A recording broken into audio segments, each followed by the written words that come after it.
Welcome to The Explainer. Today, we're doing something a bit different and honestly pretty special. We're taking a highly detailed 1921 genealogical record from Leominster, Massachusetts, and transforming it into a universally relatable slice of everyday life. We're stepping back in time to explore the quiet, steady rhythms of the Frederick W. Seaver family. Through their story, we're going to see how massive, sweeping historical shifts actually play out on the microscopic level of a single, everyday household. So let's anchor ourselves right in the dead of winter 1921.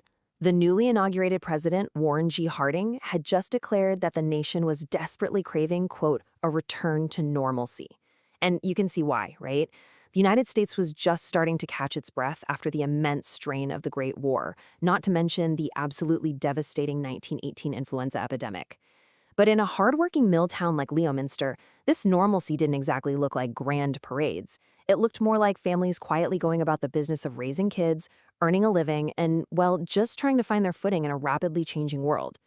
To see exactly how these big historical shifts were felt on a microscopic level, here's our roadmap for today. 1. A return to normalcy. 2. Life on Central Street. 3. The pioneer plastic city. 4. Growing up in 1921. And finally, number 5, finding joy and community. Okay, let's jump into Section 1, a return to normalcy, setting the scene in Leominster. Out here, the great swirling currents of history were felt, for sure, but mostly just at the very edges of people's ordinary routines. You have to understand, the reality of their world was deeply physical. Just imagine waking up every single morning to the low, constant rumble of the Patent Manufacturing Company, literally right outside your kitchen window. By 1921, the Seaver family had probably stopped even noticing the rattling streetcars heading down the tracks toward Worcester, or those piercing factory whistles that dictated the exact hours of their day.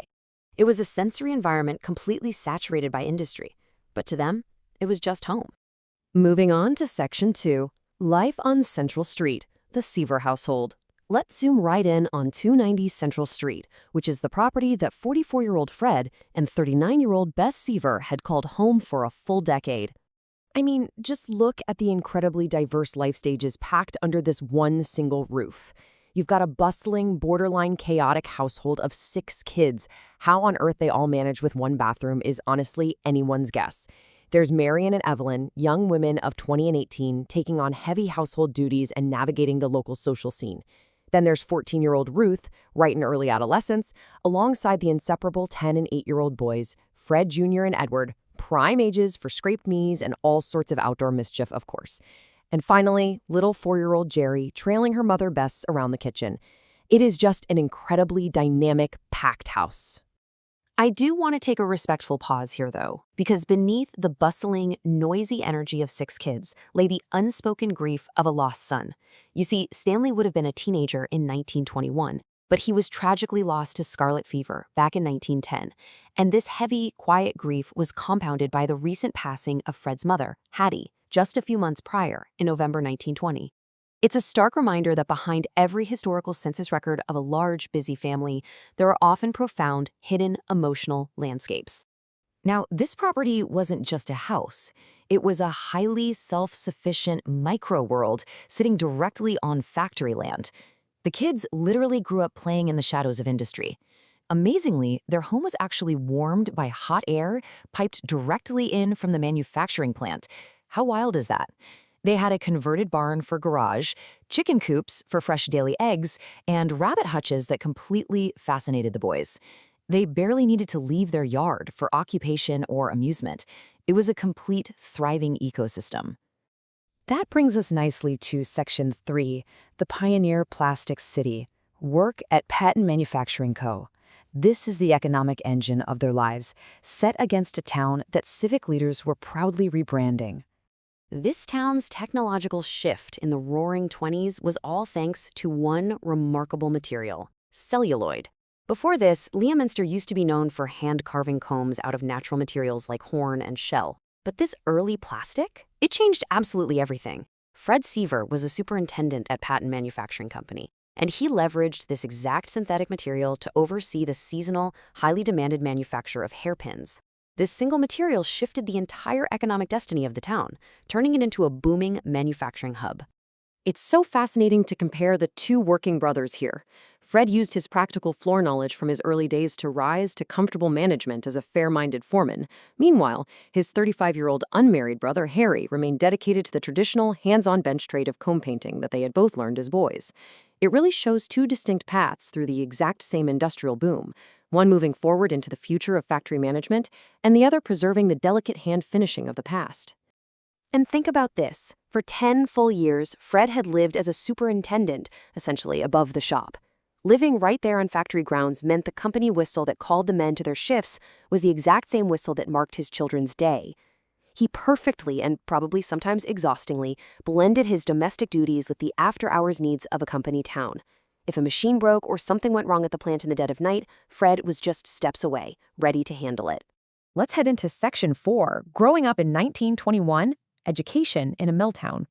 Let's explore exactly how the family prepared the next generation for the world. Families in Leominster knew this exact local public school pipeline by heart. You started out at Highland Avenue, moved on to Maverick Street, and finished up at Goddard Street. The younger boys, Fred Jr. and Edward, were deep into the system, enduring a strict curriculum of arithmetic, penmanship, and spelling drills. This was a 1920s New England grammar school, meaning it was heavily built around strict recitation, rote memorization, and discipline. However, education certainly didn't stop at the schoolyard fence. The home itself was this rich, informal classroom where everyone was learning something. The older girls were mastering intense housekeeping skills to prepare for their own futures. All the kids were absorbing an ear for music from Bess, who was apparently a very talented piano and organ player, and they were learning a steady work ethic from Fred's quiet, respected example. And for little Jerry, just 4 years old, Bess's kitchen was her very first classroom, teaching her fundamental life skills she would actually one day take into her own teaching career. And finally, Section 5, Finding Joy and Community, Life Beyond the Factory. Let's discover how this massive household connected with their neighbors and found a little joy in a rapidly modernizing world. For the Seavers, the local church served as the absolute bedrock of their community identity. St. Mark's Episcopal Church was actually where Fred and Bess were married way back in 1900. It provided powerful social standing, which was pretty important for a factory superintendent, but more importantly, it offered deeply necessary structure and spiritual consolation during times of family loss, like those recent funeral rites for Fred's mother. It was the grounded, beating hub of their public existence. Now, I love this question. How did a family of 8 find entertainment before the invention of the household radio? It's so easy for us to assume radio was just always there, but remember, the miracle of the household radio is still nearly a decade away for the Seaver family. So what exactly did they do on a long, freezing Massachusetts winter night? Well, we actually see an amazing cultural shift happening right there in their living room. On one hand, you had your cozy, traditional winter pastimes, playing cards, reading books aloud, sledding, and gathering around the piano. But the roaring 20s were arriving, even in a mill town.